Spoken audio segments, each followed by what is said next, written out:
Neymar unfortunately was subbed off in the 74th minute after an underwhelming performance. And the reason this is a big deal is because Santos wasn't even winning. They were 0-0 against a second division team. And this is a game that Santos needs to win, and they sub off Neymar.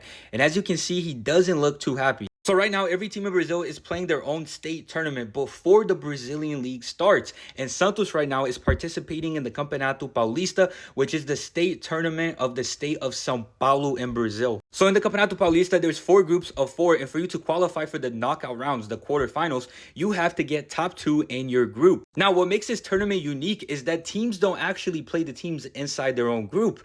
They play the teams from the other 3 groups. And there's a total of 12 matches.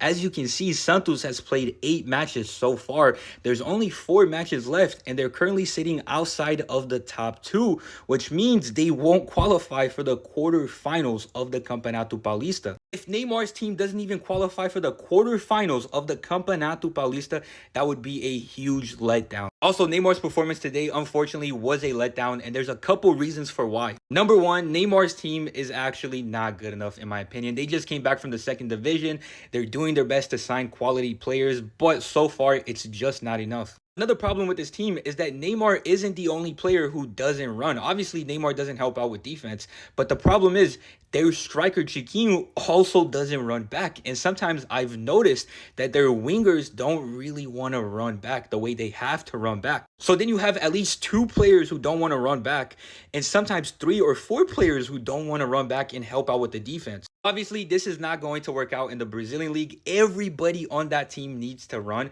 except Neymar. Neymar is the only one who I think should be able to chill out. And the third problem in this game for Neymar was that all the players were marking him. There was 2-3 players marking a 32-year-old Neymar. And this is going to happen every single match, even in the Brazilian League when he's playing first division players. I want Neymar to make a comeback, and I believe that he can make a comeback. But I am a little bit worried, especially because his team Santos seems to be completely washed.